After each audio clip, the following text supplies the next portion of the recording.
This happened in the fall of 2025 while I was on a sales trip through a small town in Missouri. I had spent the entire day driving throughout the northwest region of the state, visiting more than 60 sales leads. By the time I returned to my hotel that evening, I was mentally exhausted.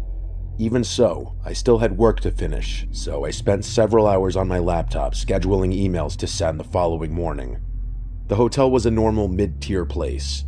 It wasn't a chain, but it also wasn't a budget motel. It had a western log cabin aesthetic and felt surprisingly cozy. From the moment I checked in until the following morning, I never saw another guest on my floor. That detail becomes important later. I was staying on the third floor, which was also the top floor. Around 11:30 p.m., I was sitting at the desk typing away when I heard activity in the hallway. There were footsteps, a door opening, and a few urgent voices. I didn't think much of it. Hotels are noisy places, and guests come and go at all hours.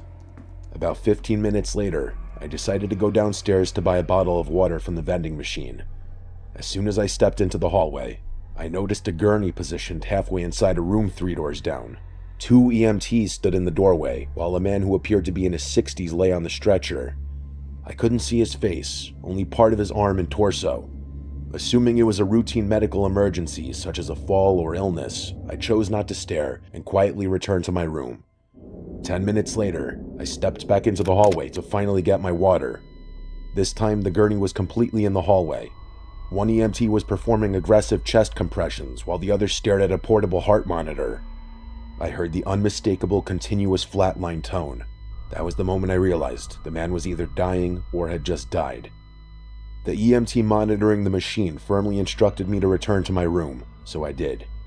When I stepped inside, the clock read 12:18 a.m. Even after witnessing what had happened, my mind remained restless, and I continued working for another half hour before finally climbing into bed around 12:50. Only a few minutes later, I heard what sounded like 3 soft knocks on my hotel room door. They weren't loud enough for me to be certain they were even knocks. I assumed it was the building settling or plumbing noises, so I ignored them. Less than a minute later, I heard the exact pattern again. 3 knocks, but louder. I got out of bed and looked through the peephole. The hallway was empty. As I stepped away from the door, preparing to return to my bed, I noticed the handle slowly depress. Not violently, just enough to suggest someone was gently testing whether the door was locked. At that moment, a feeling came over me unlike anything I'd ever experienced. I stared at the peephole, but couldn't bring myself to look through it. Instead, my attention shifted to the strip of light beneath the door. The light suddenly disappeared. It looked exactly as though someone or something was standing directly outside my room. The darkness remained for several seconds, then the light returned. Immediately after, I heard a faint brushing sound against the outside of the door, almost like someone slowly dragging their fingers or the side of an arm across it. Then everything went silent. Despite legally carrying a firearm while traveling, I was frozen with fear. I had never experienced such an overwhelming dread before. I turned on one of the lamps and spent the next hour sitting awake in bed watching YouTube videos, hoping to distract myself. Eventually, I heard another noise in the hallway. A door opened. It sounded like it came from the same room where the EMTs had treated the man earlier. Then I heard someone quietly muttering to themselves. The words were too faint to understand. Feeling relieved that another guest was awake, I finally opened my door. A man was stepping out of that same room. He wasn't dressed like hotel staff or an EMT. Instead, he wore dark slacks and a white button-down shirt, like someone traveling for business. He appeared to be in his mid-40s. The only thing that stood out to me was his eyes. They looked unusually sunken, as though he hadn't slept in months. Curiously, I stepped into the hallway and asked if he had been with the man taken away by the emergency services earlier. The man turned to face me. After a couple seconds of silence, he nodded. He then stated that there had been 3 knocks, and that the third time was when they answered. I was confused, so I asked what he meant. A small smile crossed his face before he calmly replied that they didn't always leave immediately. Without another word, he turned and walked toward the stairwell. Needless to say, I got very little sleep that night. The following morning, around 8:30, exhausted and still trying to make sense of everything, I went downstairs to grab some coffee. I stopped at the front desk and asked the woman working there about the medical emergency that had just happened the night before. She looked genuinely confused and said she didn't know what incident I was referring to. I explained that paramedics had taken a man out of the room 3 doors down from mine and had been performing CPR in the hallway. As I continued explaining, she seemed more interested, but informed me that the room I was describing had been vacant. According to her, the last registered guest had checked out the previous day, and that guest had checked in alone. She also mentioned that the hotel occupancy had been unusually low the past few weeks, and that only a handful of guests had been staying on my floor, all of them at the opposite end of the hallway. She then asked me to confirm that the room I was talking about was exactly 3 doors down from room 312. That was when everything suddenly connected in my mind. The incident happened 3 doors away. My room number was 312. The knocking had always come in groups of 3, and the mysterious man's first statement had been that there had been 3 knocks, and that the 3rd time was when they answered. It was one of the most unsettling moments of realization I've ever experienced. It felt as though I was standing in the middle of something that simply didn't make sense. I spent countless hours trying to explain every part of what happened. Even though the front desk employee insisted nobody matching that man's description was staying there, she had only started her shift that morning. Maybe she simply didn't know who had been there overnight.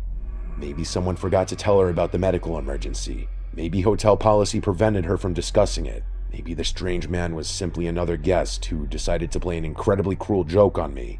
Maybe the knocking had just been normal building noises. Or the handle never actually moved, and exhaustion after a long day of driving and hours of staring at a computer screen caused me to imagine it. Maybe the hallway light briefly dimmed because of an electrical issue. I even questioned whether the entire experience had been some unusually vivid dream brought on by stress and sleep deprivation. But no matter how many explanations I come up with, none of them account for every detail. What bothers me more than anything is how everything seemed connected by the number 3. For nearly 3 weeks afterward, I wasn't myself. My mood was different, and if anyone asked what was wrong, I simply blamed work stress and a few personal things. If I really had been losing my mind, I didn't want this story to be the thing that convinced everyone else I had. Thankfully, as time passed, I was eventually able to move on for the most part, although I still don't like thinking about it for too long. I still travel frequently for work, and thankfully nothing remotely similar has ever happened again. In fact, the morning after everything occurred, once I finished speaking with the front desk employee, I packed my things and left the hotel as quickly as I could. While checking out, nothing else unusual happened, and I even noticed several completely normal guests staying at the opposite end of my floor. Even so, ever since that trip, I've developed a strange habit whenever I check into a hotel. Almost without thinking, I immediately count how many doors separate my room from the stairwell, and pay attention to any room numbers or locations involving the number 3. Although the knocking that night always came in patterns of 3, it only happened twice, and that's the one thing I still find myself strangely grateful for, because if I ever hear a 3rd set of 3 knocks outside my hotel room door someday, I won't be sticking around long enough to find out what answers.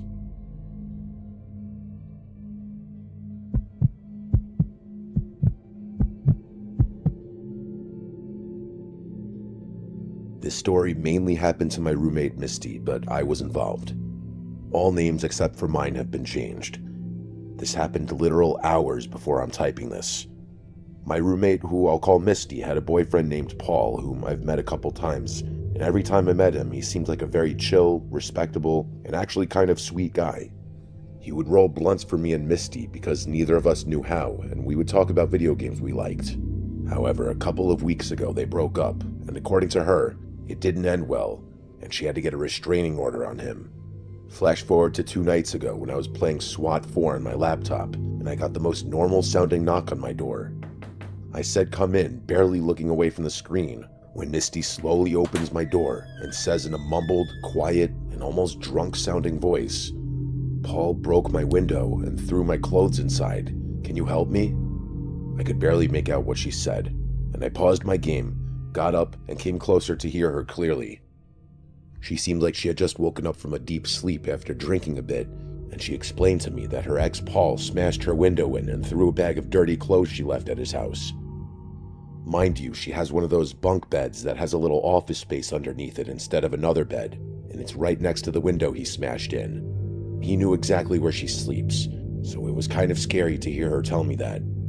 But I'm a bigger guy, and I know how to fight, and he's a skinny but kinda muscular man.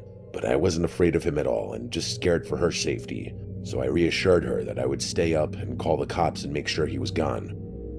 After calling the cops, I stood out on the porch scanning the parking lot and the neighborhood street, but I didn't see anyone. However, I couldn't shake that creepy feeling of being watched, so I told her to stay inside. About 45 minutes went by and no cops showed up, so I called the police department number to see if they were sending a car, and they said we were second on the call list and that it was a busy night for them, which tracks for the city and area I'm in. While waiting for the cops, Misty was getting texts from Paul saying things like, "Wrong move, bitch," and "I want my vape back," which she didn't have and couldn't find, so we think he was lying about that. It took another 3 hours for a cop to arrive, and it was 3 in the morning by that point, but the cop was nice and took all the info we could give him, and he said if he came back to give them a call, and that they would go to his address that they have on file because of the previous mentioned restraining order. Flash forward to yesterday, just before I left for work, and I had a gut feeling he would try to come back before I got home because I had to close at my job and it would be dark out, and at about 10:48 p.m., I got a text confirming my suspicion. The next bit of the story all happened to Misty as I was at work. At about 10:30, she left her room to go take some trash out, and when she looked back, she saw a dark figure walk into her room. Paul does have dark skin, but Misty is a little crazy, she will admit. And I do mean that with endearment, but she slightly brushed it off as her seeing things. But she still went and looked around the apartment for Paul or anyone who shouldn't be there, and couldn't find anyone. So she just sat down in her room and scrolled on her phone for a bit till she decided to get up and get some cleaning supplies from her closet. But when she opened the closet door, staring right at her was Paul with a blank expression. Misty said she went white with fear, but kept her cool and talked to him like normal, and asked what he wanted. In a dead cold voice, he said, "I just want my vape back." While she frantically but calmly, as to not raise suspicion, sent me these texts, by some miracle, 45 seconds after that text exchange, my manager said I could go home early since it was slow, and I bolted out of my job, called 911, and got on the bus. I told the operator everything that was happening, and by the time I got home, the police had already got him in cuffs. By then, Misty had left to go to a friend's house to chill out after that, but she told me everything that happened, and I was shook when she told me. When the cop asked me what happened, and when I got to her side, even his eyes widened, and even he was taken aback by the situation. He gave me another incident report, and said he's definitely going to jail. I'm happy my friend's okay, and shout out to her for being so calm and thinking on her feet, and shout out to my manager for letting me get off early. I still would have called 911 from work if I had to, but it was better for my anxiety to go home as that was unfolding.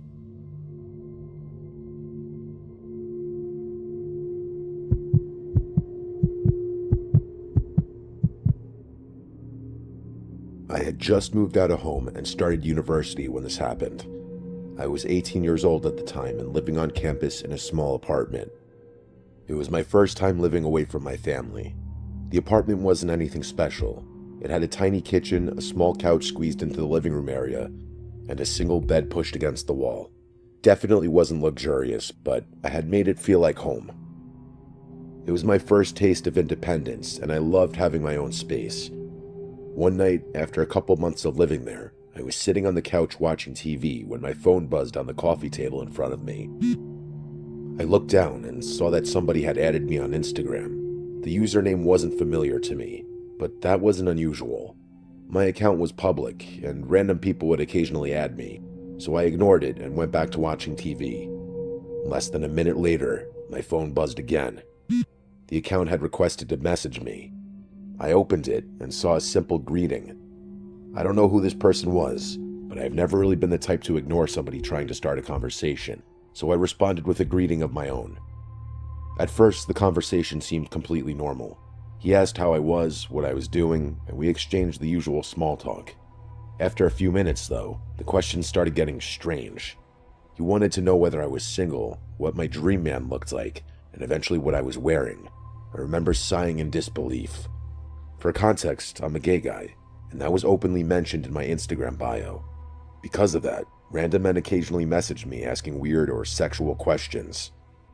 It wasn't exactly uncommon, so while the conversation was making me uncomfortable, it wasn't really setting alarm bells off yet.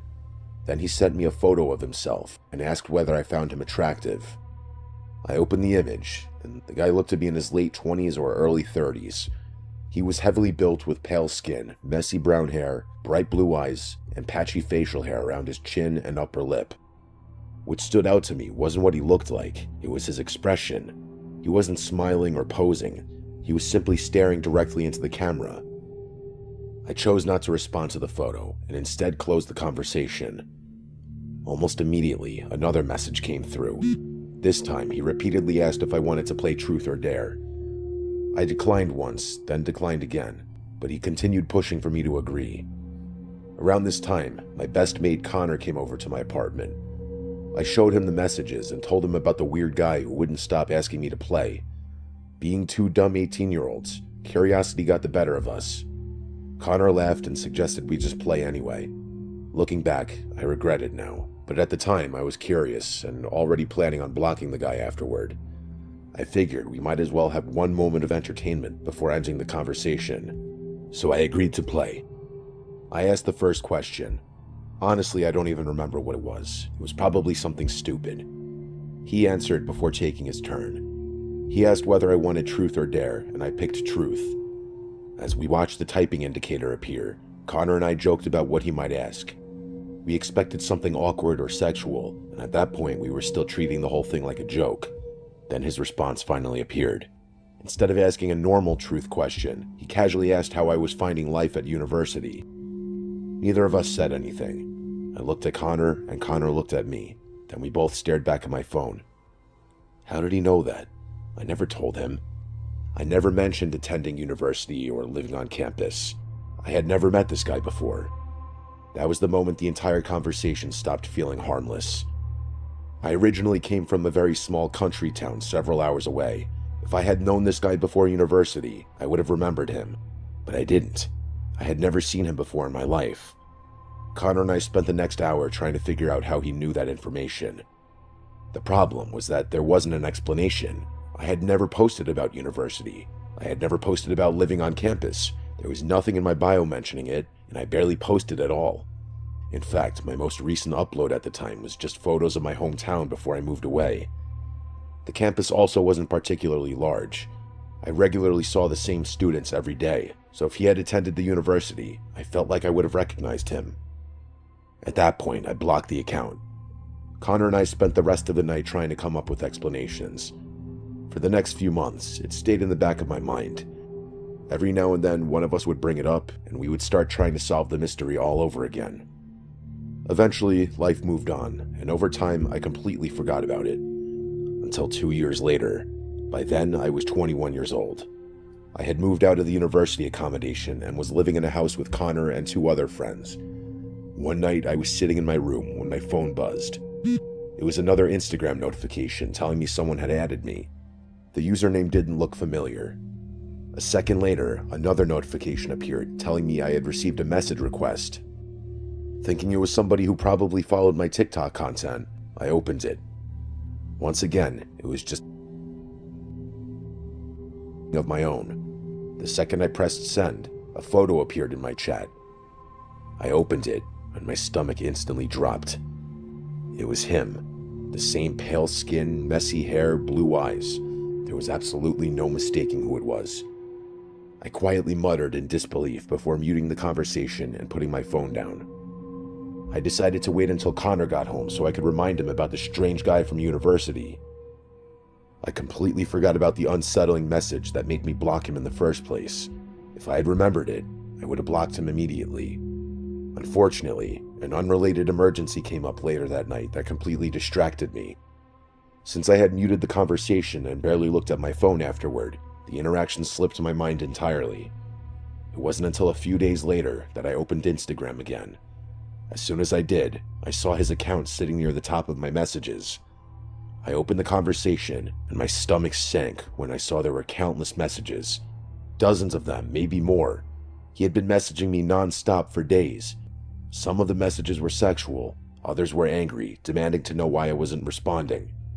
A few attempted to restart a normal conversation as though nothing happened. His mood constantly shifted between hostility and friendliness, making the entire conversation feel completely unhinged. Mixed in with the messages were explicit photos of himself. I took screenshots and sent them to Connor, who was at work at the time. At first, he didn't remember who I was talking about, but after I reminded him about the strange truth or dare conversation from university, it all came back to him. His advice was simple. He told me to block the guy immediately. As I was about to do that, one thought crossed my mind. How had he found me again after 2 years? None of my friends or family followed him, so there was no obvious connection between us. I wondered if he just remembered me all that time and deliberately searched for me, or was it somehow an unbelievable coincidence? I tried not to dwell on it. I blocked the account and changed my Instagram profile to private, figuring that if he ever found me again, at least he wouldn't be able to contact me so easily. Less than a month later, I was going through my TikTok message requests, something I almost never checked. Most of the messages were random, scammers, advertisements, and the occasional viewer from my live streams. One account caught my attention because it had more than 2,000 followers and had sent me a message about a week earlier. The message was just a simple greeting. Assuming it might be somebody I recognized from TikTok, I replied. Almost instantly, the account responded by asking whether I remembered them. I assumed it was someone I had met online and simply forgotten, so I admitted that I didn't recognize them. They gave me their real name and explained that we knew each other from Instagram. The name still meant absolutely nothing to me. I asked whether we had followed each other before. They explained that I had blocked them because they had been harassing me. The realization hit me instantly. There was no way. I asked whether their old Instagram username had been the same one I remembered from years earlier. A few seconds later, they confirmed that it was. I actually swore out loud in disbelief. One of my housemates heard me and came downstairs to ask what was wrong. I explained everything, and just like Connor, they immediately told me to block the account. Before doing so, I sent one final message demanding that they leave me alone and stop contacting me. Then I blocked them. By that point, this guy had somehow managed to find me on 2 completely different platforms years apart. My TikTok account didn't even use my real name, which made it even harder to understand how he had located me. That was the moment I seriously started wondering whether I was dealing with an actual stalker. I told myself that if he ever contacted me again, I would take things much further. A few days later, I met some friends in the city for dinner. Afterward, I caught the train home and started walking back to my house. The station was only a few streets away, so it was normally an easy walk. It was dark, the streets were quiet, and hardly anyone was around. As I walked while texting my friends, I thought I heard footsteps somewhere behind me. I stopped to listen. Everything went silent. I turned around, but the street was completely empty. I convinced myself I had simply mistaken my own footsteps for someone else's and continued walking. A short time later, I heard them again. This time, after I stopped walking, the footsteps continued for another few seconds before they stopped too. They definitely weren't mine. A knot formed in my stomach as I slowly turned around. This time, somebody was standing several meters behind me on the footpath, completely motionless and staring directly at me. A streetlight above illuminated his face. Instantly, I recognized him. It was the same man from the photographs. The same pale skin, the same messy brown hair, the same light blue eyes, and the same heavy build. For a few seconds, neither of us moved. We simply stood there staring at one another. Finally, he broke the silence by calmly greeting me by name, as if we were old friends unexpectedly running into each other. I turned around and ran. I didn't look back. It honestly felt like my life depended on it. Thankfully, my house was located inside a large residential complex. Once you entered the complex, my unit couldn't be seen from the main pathway because you had to turn another corner to reach it. I sprinted inside, rounded the corner, and practically crashed into my front door. It was locked. My hands were shaking as I desperately searched through my bag for my keys, all while staring toward the corner I had just come around. Every second, I expected him to appear. I expected to see a shadow slowly come around the bend. Finally, I found my keys, unlocked the door, and rushed inside before slamming it shut behind me. Connor and another friend were sitting on the couch when I burst through the front door. The second they saw me, they knew something was wrong. Apparently, my face had gone completely white. After I caught my breath, I told them everything that had just happened. Our friends immediately ran back outside, hoping to confront the man, while Connor stayed inside with me. By the time he got out there, though, the man had completely disappeared. There was no sign of him anywhere. We called the police, who searched the surrounding area much more thoroughly than my friend had, but they found nothing. They advised me to keep all doors and windows locked, and to call immediately if anything else happened, and they recommended that I begin the process of obtaining a restraining order against him. That all happened only a couple of weeks ago. I'm now in the process of getting the restraining order since I have screenshots of the harassment. I know his name, and I can accurately describe what he looks like to hopefully help identify him if necessary. Even now, though, I still wonder how he managed to find me after all these years, and across multiple social media platforms. I still wonder why he kept looking for me after I had made it clear I wanted nothing to do with him. Most of all, I wonder what would have happened if I hadn't turned around that night and noticed him standing behind me. Would he have simply continued following me without me ever realizing it, or did he have something far worse planned? I know I'll probably never get the answer to that question. What I do know is that ever since that night, I constantly check over my shoulder whenever I'm walking alone, especially after dark. I pay far more attention to my surroundings than I ever used to, and I can only hope I never see him again. If anything else happens, I'll provide an update. But honestly, I hope there's never another update to give.